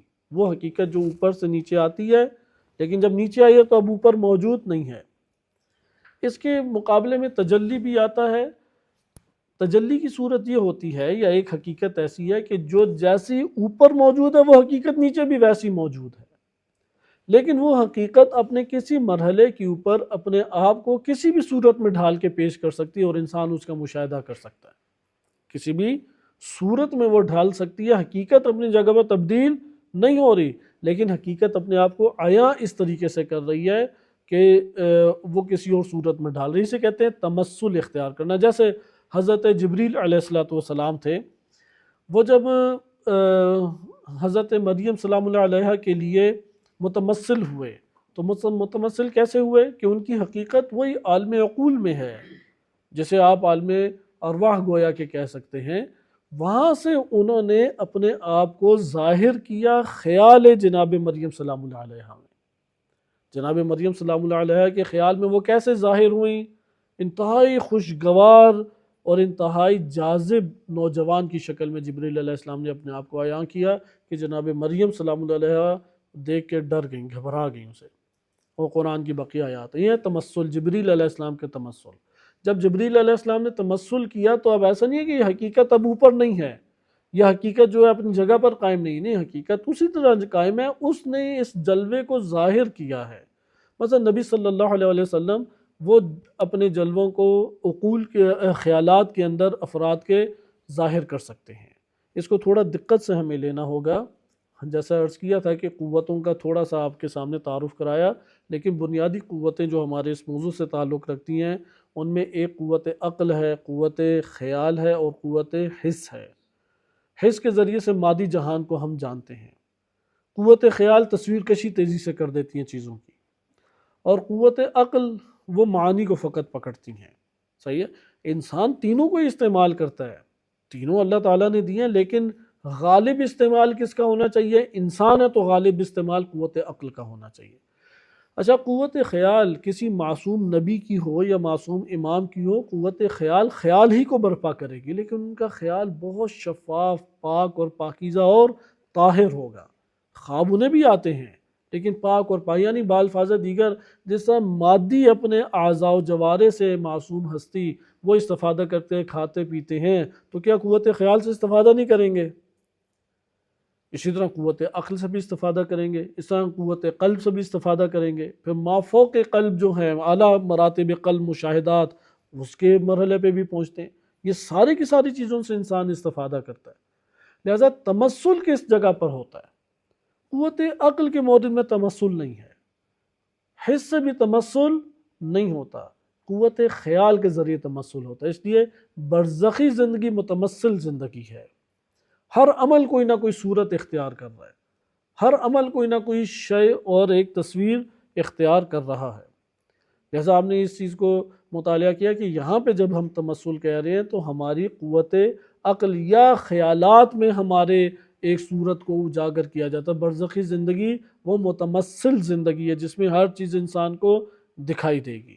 یہ جب مرحلہ طے ہو گیا، اب آئیں ہم اس کی تکمیل کے لیے چند میں آپ کی خدمت میں واقعات پیش کرتا ہوں. اگرچہ قرآن کریم کے اگر ایک واقعے سے ہم آغاز کریں تو اچھا ہے، کیونکہ جناب مریم سلام اللہ علیہ کا آپ واقعہ مطالعہ کر چکے ہیں. حضرت داؤد علیہ السلام کا واقعہ ملاحظہ کرتے ہیں. سورہ صاد میں وارد ہوا یہ واقعہ کہ وہ نماز کے لیے جب تشریف لے کے آئے تو ان کے پاس سورہ صاد آیت نمبر 21 میں ہے، وَهَلْ أَتَاكَ نَبَأُ الْخَصْمِ إِذْ تَصَوَّرُوا الْمِحْرَابَ. کہ جب آپ نے دیکھا کہ جھگڑنے والے آئے تھے، سورہ کہتے ہیں بڑی بڑی دیواروں کو، تو آپ نے دیکھا کہ تصور المحراب، دیواروں کو پھلانگ کے محراب میں پہنچ گئے۔ اب یقیناً محراب ہوتا ہے تو ارد گرد ممکن ہے کھلی دیواریں بھی ہوں، یہ بھی ہو سکتا ہے، بہرحال دیواروں کو پھلانگ کے پہنچ گئے۔ اذ دخلوا، اگلی آیت میں، علی داؤد، داؤد کے پاس جب وہ لوگ آئے، ففزع منہ، داؤد علیہ السلام انہیں دیکھ کے گھبرا گئے، قالوا لا تخف، انہوں نے کہا ڈرے نہ، خصمان بغى بعضنا علی بعض، ہم دو جھگڑنے والے ہیں، بعض نے بعض کے اوپر بغاوت اور سرکشی کی ہے، یعنی تجاوز کیا، ظلم کیا، فاحکم بیننا بالحق، حق کے ساتھ آپ ہمارے درمیان کیا کر دیں، فیصلہ سنا دیں ہمیں، ولا تشطط واہدنا الی سواء الصراط، پھر واقعے کو بیان کیا کہ مسئلہ کیا، جھگڑا کیا ہے۔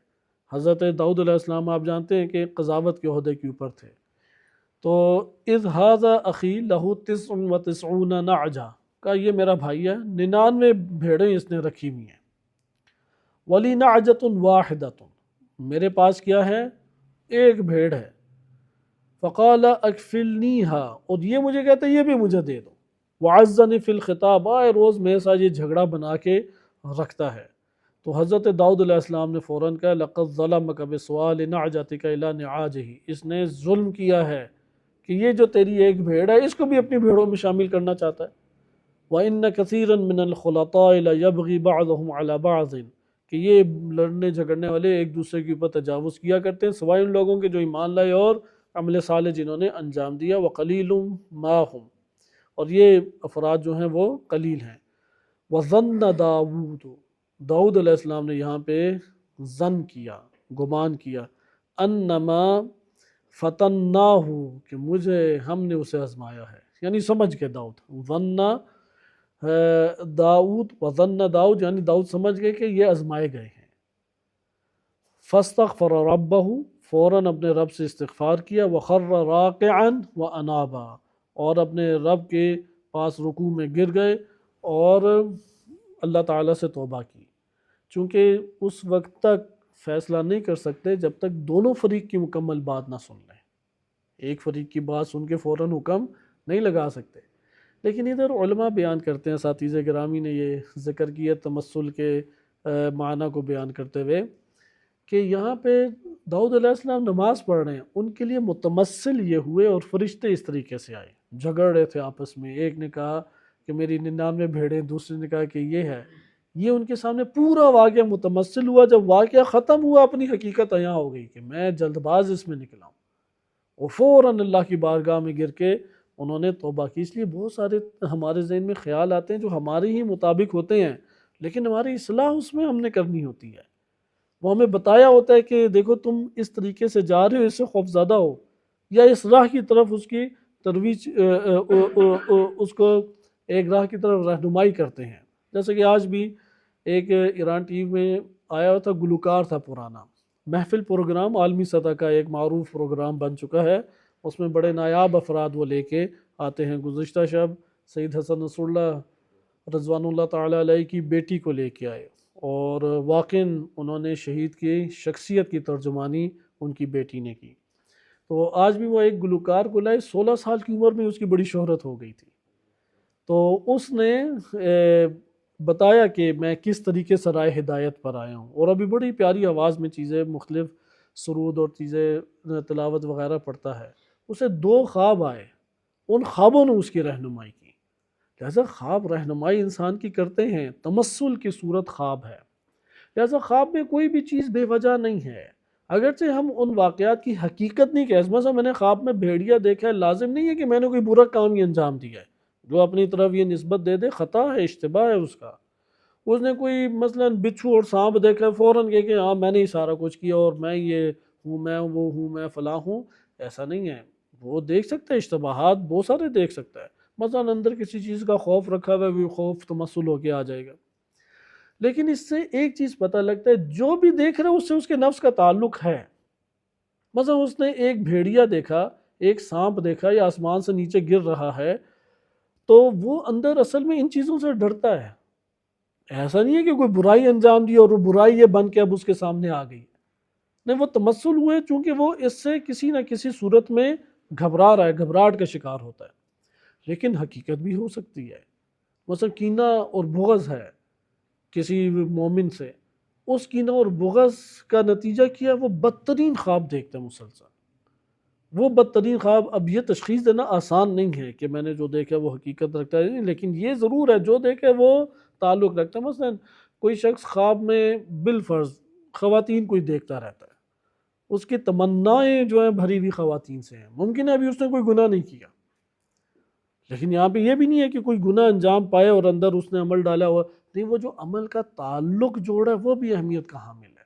اس کی میں ایک چھوٹی سی مثال بھی آپ کی خدمت میں روایت سے بیان کر دوں کہ عیسیٰ بن مریم اپنے حواری کے پاس آئے اور انہوں نے کہا کہ تم لوگ، میں یہ نہیں کہتا کہ جو موسیٰ علیہ السلام کہا کرتے تھے، یہ الکافی میں بات وارد ہوئی ہے کہ اجتماع حواریون الی عیسیٰ علیہ السلام، امام صادق علیہ السلام الکافی میں بیان کرتے ہیں کہ حواری جمع ہوئے عیسیٰ علیہ السلام کے پاس، کہا یا معلم الخیر، بڑا خوبصورت لقب ہے، ایک خیر کے معلم، معلم الخیر، ارشدنا، ہمیں کوئی آپ بھی رہنمائی کریں۔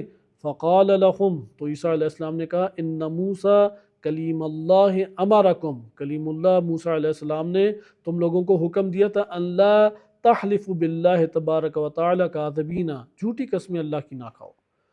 وَأَنَا آمُرُكُمْ أَن لَا تَحْلِفُوا بِاللَّهِ كَاذِبِينَ وَلَا صَادِقِينَ، میں تو کہتا ہوں نہ جھوٹی کھاؤ نہ سچی کھاؤ، ڈرو اللہ سے، سنگینی اپنے لیے نہیں پیدا کرو، سچی قسمیں بھی نہ کھاؤ۔ تو پھر انہوں نے کہا کہ یا روح اللہ زدنا، تھوڑا اور اضافہ کریں اللہ کی روح۔ تو پھر عیسیٰ علیہ السلام نے کہا ان موسیٰ نبی اللہ، اللہ کے نبی موسیٰ علیہ السلام امرکم ان لا تزنوا، تو موسیٰ علیہ السلام کہا کرتے تھے کہ زنا مت کرو، تو عیسیٰ علیہ السلام نے کہا وَأَنَا آمُرُكُمْ، میں تم لوگوں کو یہ کہتا ہوں کہ ان لا تحدثوا انفسکم بالزنا، تم اپنے نفس کے ساتھ بھی زنا والی باتیں نہ کرو، یعنی زنا کے خیالات بھی نہ اپنے ذہن میں سوچو، نہ اپنے ذہن میں کوئی خاتون نہ محرم اجنبی لے کے اور تم اپنا اس سے غلط اور منفی اور ناجائز تعلق اپنے خوابوں خیالوں میں قائم کرو۔ یہاں سے علماء بیان فرماؤ، پھر آگے بہرحال روایت پہلے مکمل ہو جائے، فضلاً عن تزنو، کجا یہ کہ تمہیں میں صرف اتنی نصیحت کروں کہ تم زنا نہ کرو، خیال زنا بھی نہ کرو۔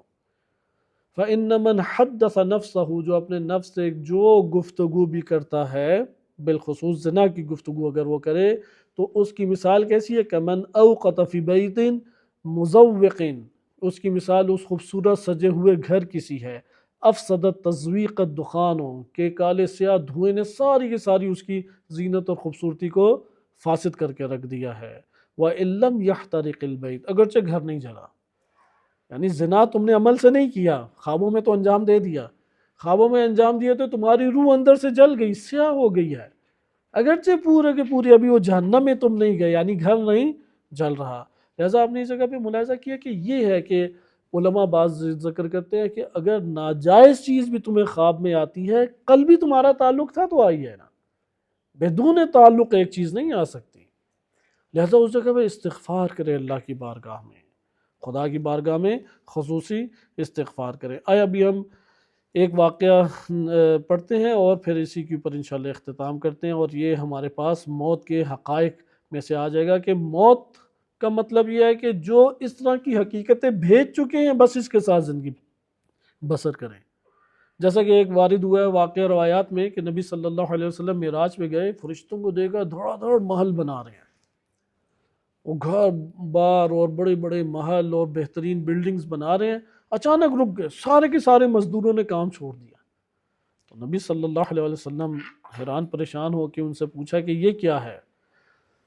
تو انہوں نے کہا کہ یا رسول اللہ، یہ بندہ جب تک ہمارے پاس سرمایہ بھیج رہا تھا تو ہم کام کر رہے تھے، اس نے بھیجنا ہی چھوڑ دیا تو ہم نے بھی کام چھوڑ دیا، تو اس لیے وہ ایک اللہ کہتا ہے تو ادھر کام شروع ہو جاتا ہے، درود پڑھتا ہے اللہم صلی علی محمد وآل محمد، وہاں پہ کام شروع ہو جاتا ہے، وہ اپنا کار خیر چھوڑ دیتے، کام رک جاتے، اس لیے کار خیر دوسرے کو دیکھ کے کبھی بھی نہ انجام دے کہ دوسرے نے تو میرے ساتھ یہ کیا تھا، فلاں نے تو یہ کیا تھا، یک طرفہ ہے، یہ دنیا یک طرفہ ہے، صرف خیر دیں آپ، لینے کی طرف آئیں گے تو احسان کو کوئی قبول نہیں کرتا، اگرچہ قرآن نے کہا حل جزاء الاحسان الا الاحسان، لیکن اگلے بندے اس طرح کے سوء ظن پالے میں وہ آپ کے احسان کو کسی طور پہ شمار ہی نہیں کرتے، اس لیے خیر یک طرفہ ہے۔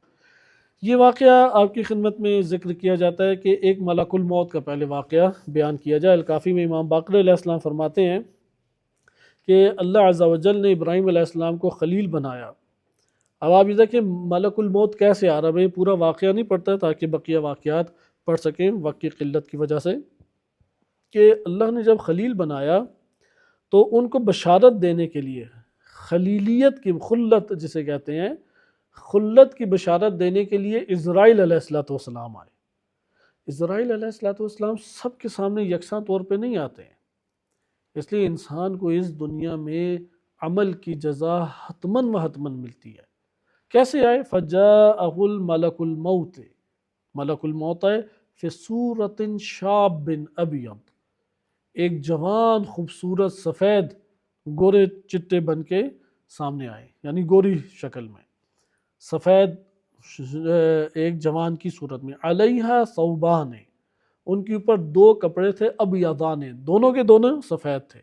اسی طرح کی روایات سے انگریزوں نے وہ پروں والے بندے بنا دیے اور بندوں کا نام فرشتے رکھ دیے ہیں۔ تو یہاں پہ بھی بہرحال وہ بھی تمثل کے اعتبار سے غلط نہیں ہے تصویریں، لیکن حقیقت فرشتہ وہ نہیں ہے، صحیح ہے، وہ تمثل ہے۔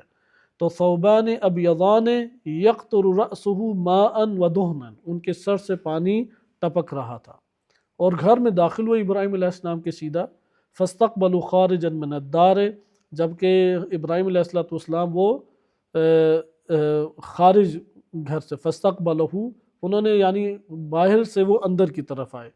آگے واقعے میں ذکر ہے، میں واقعہ بقیہ تر کرتا ہوں کہ ابراہیم علیہ السلام باہر گئے ہوئے تھے، وہ بڑے غیرت مند تھے، تو گھر میں چابی لگا کے تالا لگا کے جایا کرتے تھے۔ روایات میں وارد ہوا ہے کہ ابراہیم علیہ السلام غیور ہیں، اور رسول اللہ فرماتے ہیں کہ انا اغیر، میں ابراہیم سے بھی زیادہ غیور ہوں۔ اپنے غیور سے مراد یہ ہے کہ خواتین کے طرف مردوں کے مائل ہونے پہ غصہ غضب ہو جانا یا انتہائی ناپسندیدگی کا اظہار کرنا، اور جس کو کوئی فرق نہیں پڑتا، جیسے آج کل کی شہری زندگی ہے، مشکل ہی نہیں ہے، اسے کہتے ہیں دیوس۔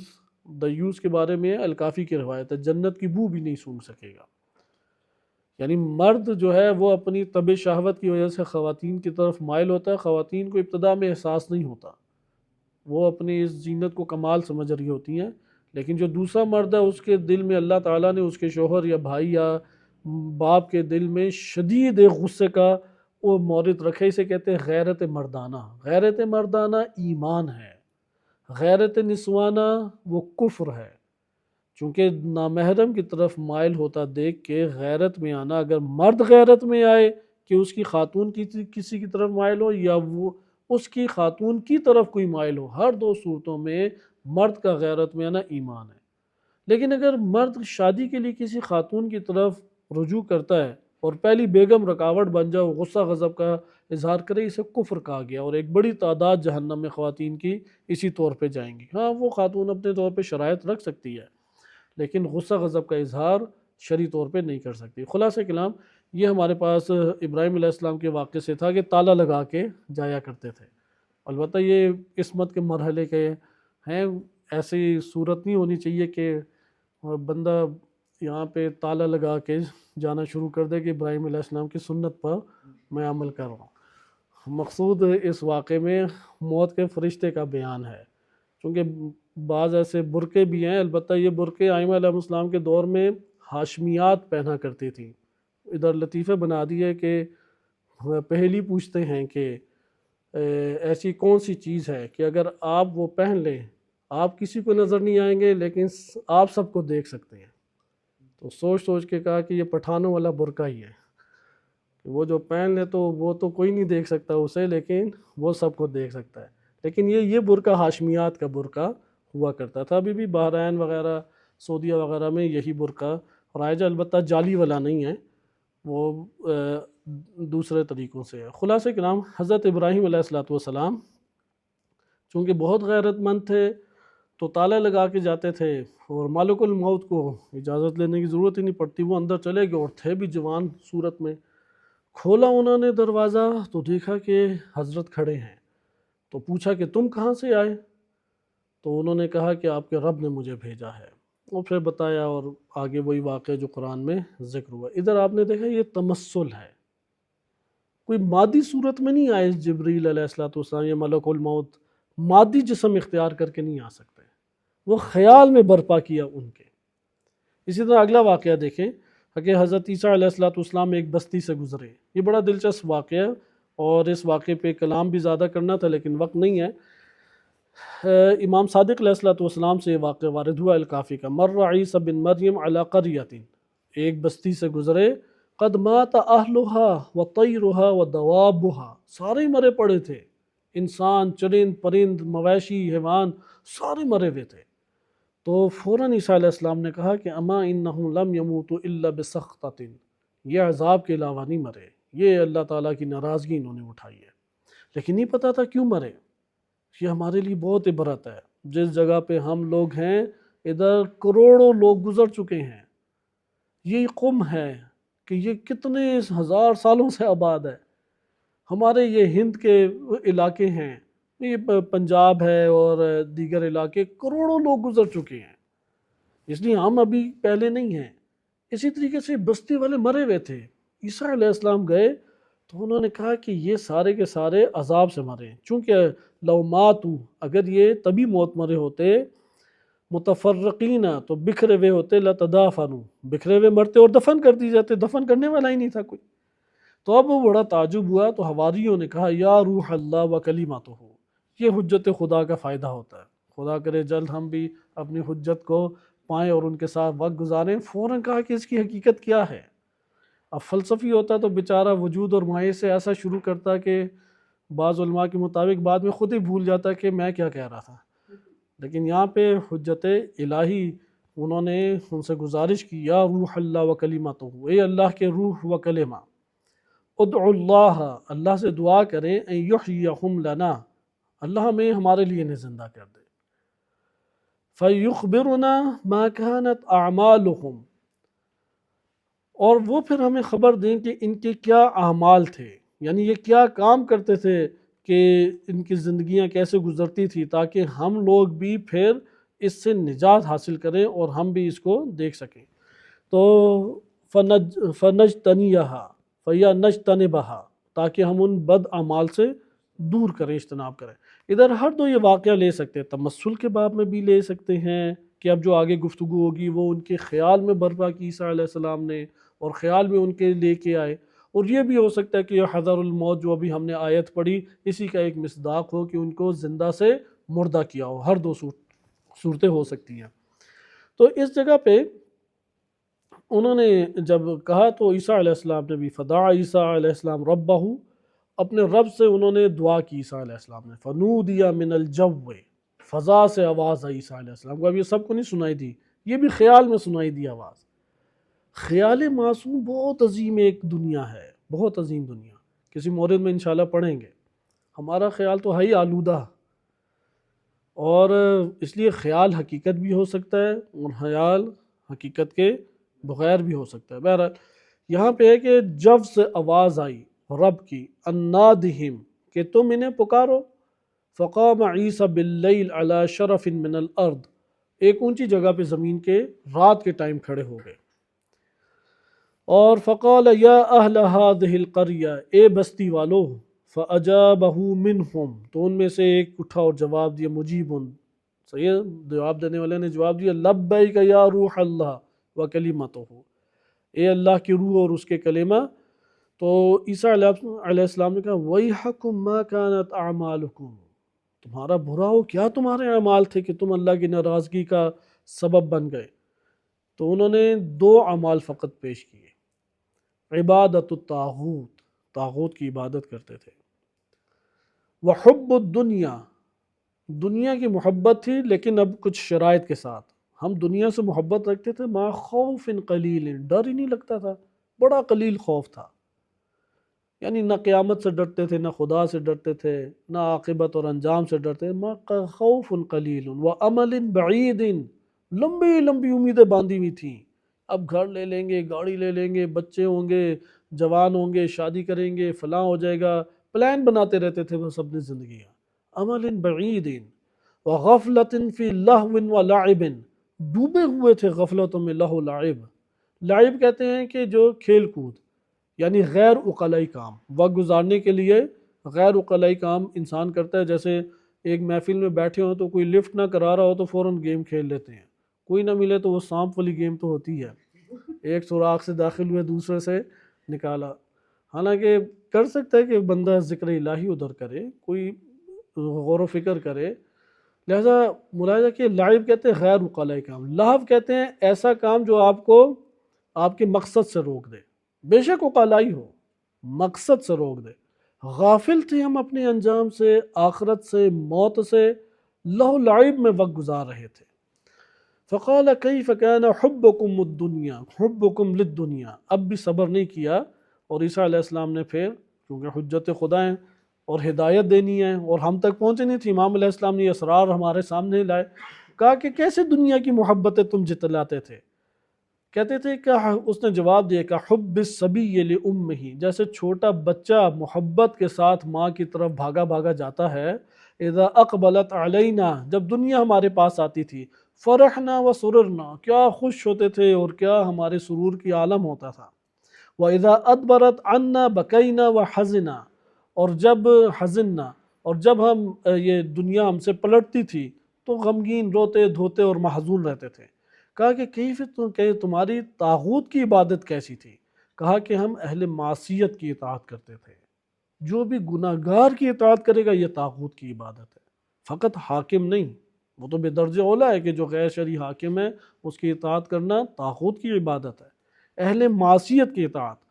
تو کہا کہ پھر تم لوگوں کے امر کا انجام کیا ہوا، یعنی یہ انجام کیسے ہوا؟ کہا کہ بتنا لیلتن فی عافیت، بڑے اچھے انداز میں عافیت کے ساتھ ہم سوئے، یعنی گرمیوں میں اے سی آن کر کے، اندھیرا کر کے، نرم بستروں پہ آرام سے ہم لیٹے تھے، بڑے خوشحال، پیٹ بھر کے اچھے کھانوں سے۔ وَأَصْبَحْنَا فِي الْحَاوِيَةِ، سوئے عافیت میں تھے، صبح ہوئی تو کس میں تھے؟ حاویہ میں تھے۔ تو پوچھا عیسیٰ علیہ السلام نے وَمَا الْحَاوِيَةُ، حاویہ کیا ہے؟ کہا کہ سجین، ایک دوزخ کی وادی ہے۔ پھر پوچھا وما سجین، کیا یہ سجین؟ کہا کہ جبال من جمر، ایک انگاروں کا پہاڑ ہے، پتھروں کا تو ہم نے دیکھا ہی ہے، برفیلے پہاڑ بھی دیکھے ہیں، مٹیالے پہاڑ بھی دیکھے ہیں، انگاروں بھرا پہاڑ ہے، توقد علینا الی یوم القیامہ، روز قیامت تک ہمارے اوپر گرا دیا گیا ہے، یعنی وہ اوپر ہمارے پڑا ہوا ہے اور ہم نکلنے کی مسلسل کوششیں کر رہے ہیں، اور اسی طرح سے ہم نے رہنا ہے روز قیامت تک۔ جس طرح خواب میں آپ دیکھتے ہیں نا کہ انسان فوراً آنکھیں کھولے نہیں پہچان پاتا کہ میں اس مادی جہان میں ہوں یا ابھی تک اسی عالم خواب میں ہوں، اسے چند سیکنڈ واپس آتے ہوئے لگتے ہیں، یعنی کیفیت میں ایک ذرہ فرق نہیں ہے، ایک ذرہ فرق۔ لہٰذا یہ جو وہ حالت بتا رہے ہیں اس مادی جہان میں ہمارے وجود کے اوپر اگر انگاروں سے بھرا ہوا پہاڑ گرا دیا جائے تو جو حالت ہوگی برزخ میں وہی حالت ہم کاٹ رہے ہیں۔ قال فما قلتم وما قیل لکم، اور اس طرح سے پھر آگے بات ہے، اور پھر جناب روح اللہ نے، حضرت عیسیٰ علیہ السلام نے آخر میں نصیحت کی، وہ میں تھوڑا سا حصہ چھوڑ دیتا ہوں چونکہ وہ عذاب ہی کے متعلق ہے کہ بڑا دردناک عذاب کا تذکرہ ہے۔ تو آخر میں حواریوں سے کہا کہ یا اولیاء اللہ، حواری کہتے تھے عیسیٰ علیہ السلام یا معلم الخیر، اور یہ کہتے تھے یا اولیاء اللہ، یہ اللہ کے اولیاء و احبا، اکل الخبز الیابس، خشک روٹی کے ٹکڑے، بالملح الجریش، ایک نمک کے ساتھ، نمک کے ساتھ روٹی کے خشک ٹکڑے، والنوم علی المزابل، اور کوڑا کرکٹ اور اس طرح کی گھاس پھاس کے اوپر، گھاس پھوس کے اوپر تمہارا سونا، خیر کثیر، بہت زیادہ خیر ہے، مع عافیت الدنیا والآخرہ، کہ دنیا اور آخرت میں تم گناہ سے اگر محفوظ رہتے ہو، اور ایسی زندگی ملتی ہے کہ صرف خشک روٹی کے ٹکڑے کھانے پڑیں اور بالکل گھاس پھوس اور مٹی پہ سونا پڑے، تب بھی تمہارے لیے دنیا بڑی، یہ زندگی تمہارے لیے بہترین ہے۔ اس لیے تمہاری دنیا کی عافیت یہ ہے کہ صحت اللہ دے اور عبادت کرو، کار خیر انجام دو، اور آخرت میں اپنے آپ کو بچاؤ، یہ تمہارے لیے سب سے بڑی بڑا خیر ہے۔ آخری واقعہ جو کہ لازمی ہمارے لیے، چونکہ اہل بیت علیہ السلام سے تعلق رکھتا ہے، مختصر سا ہے، اس کے اوپر اکتفا کرتے ہیں تاکہ ہمیں پتہ لگ جائے کہ موت سے ڈرنا چاہیے۔ لیکن ڈر دو قسم کا ہوتا ہے، ایک ڈر مایوسانہ ہے، یہ کفر ہے، مایوسی کفر ہے، یہ کوئی ایمان نہ سمجھے، یہ شیطان کا غلبہ ہے۔ شیطان کے غلبے کو دور کرنے کا طریقہ یہی ہے کہ خیال نہ آنے دے، اعوذ باللہ پڑھے، کثرت سے لا الہ الا اللہ پڑھے، کہ یہ خواتر والے دروس میں انشاءاللہ ہمارے آئے گا۔ ایک ہے موت سے ڈر، جس سے ڈر ہوتا ہے اس کا سدباب کرتا ہے، یہ ایمانی ڈر ہے۔ اس لیے ایمانی ڈر یہ ہے کہ جس سے ڈر لگتا ہے اس کا کیا کرتے ہیں؟ مثلا ڈر ہے کہ باہر کا دروازہ کھلا ہے، کوئی داخل نہ ہو جائے، تو آپ کیا کریں گے؟ ادھر ڈرتے مارے بس پوری رات گزاریں گے، اٹھ کے دروازہ بند کریں گے، دروازہ بند کریں گے، یہ عاقلانہ ڈر۔ اس لیے حذر الموت، موت کے ڈر سے تدبیر کرنا صحیح ہے، تدبیر کرتے ہوئے غلط موقف اختیار کرنا غلط ہے۔ جیسے انہوں نے کہا کہ ادھر پہنچ جائیں گے تو موت سے بچ جائیں گے، موت سے فرار نہیں ہے، موت سے بچت نہیں ہے۔ لہٰذا اب آئیں موت کے وقت کہ ایک حوصلہ افزا ہم پڑھ لیں ان تمام واقعات میں، اور انشاءاللہ اس کی توفیق بھی اللہ سے طلب کریں گے ہمارے ساتھ ایسا ہی ہو۔ صدیر سیرفی کہتے ہیں کہ میں نے امام صادق علیہ السلام سے پوچھا، جعلت فداکا، کہ میں آپ کی قربانی قرار پاؤں، یا ابن رسول اللہ، اے فرزند رسول، هل یکرہ المومن علی قبض روحہ، کیا مومن جو ہے وہ روح کے قبض کرنے سے کراہت کا اظہار کرتا ہے، نفرت کرتا ہے، یعنی دور بھاگتا ہے؟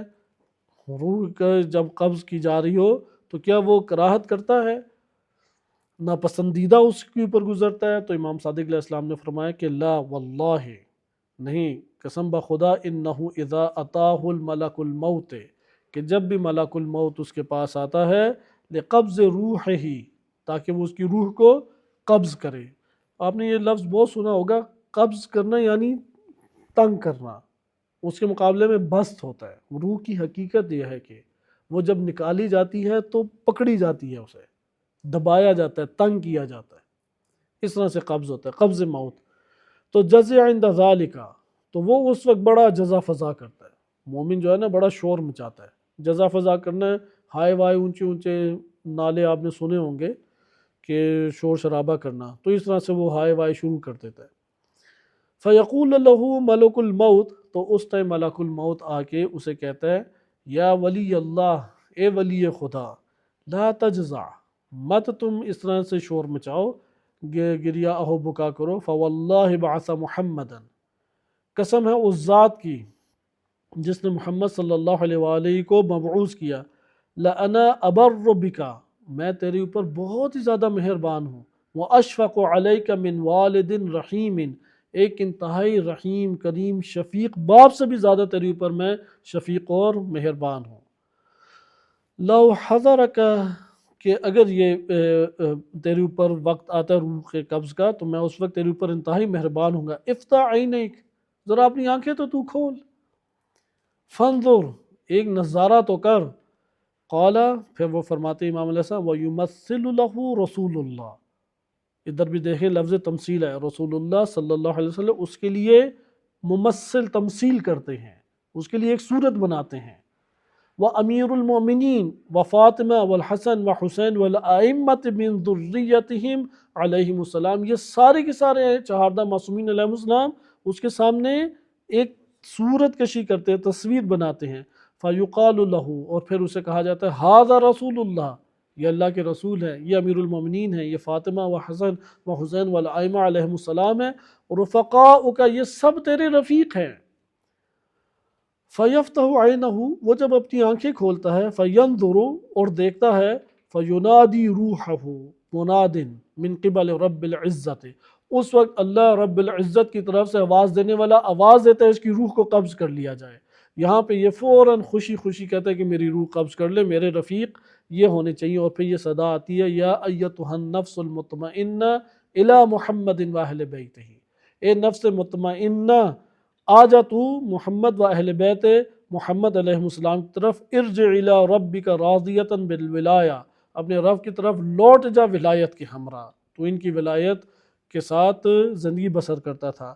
مرضیۃ بالثواب، یعنی تو اس ثواب کے اوپر راضی کیا گیا ہے۔ فادخلی فی عبادی، میرے بندوں میں داخل ہو جائے، یعنی محمد و اہل بیت محمد علیہ السلام کے درمیان تو داخل ہو جائے۔ وادخلی جنتی، اور میری جنت میں تو داخل ہو جائے، یعنی فما شیء احب الیہ من استلال روحہ واللحوق بالمنادی، کہ سب سے بہترین صورت یہ کہ اس کی روح کو قبض کر لیا جائے اور یہ منادی جہاں سے ندا دی گئی ہے ان افراد کے ساتھ یہ پھر ہمیشہ کے لیے ملحق ہو جائے۔ یہ آپ نے دیکھا کہ ہر مرنے والے کے لیے اگر وہ مومن ہے، دل میں محبت اہل بیت کی رکھتا ہے، جیسے میں نے بتایا کہ جو دل میں ہوتا ہے وہ بھی تمثل ہو جاتا ہے، تو محبت جو ہے وہ متمثل ہوگی، اور یہ تمثل اہل بیت کی طرف سے برحق ہے۔ اہل بیت علیہ السلام اپنے آپ کو ظاہر کر رہے ہیں، اپنی حقیقت ان کی اپنی جگہ موجود ہے، لیکن وہ ہر فرد کے لیے اپنا ایک تعلق اس کے سامنے ظاہر تمثل کی صورت میں فرما سکتے ہیں۔ صلی اللہ علیہ سیدنا محمد و آلہ الطاہرین۔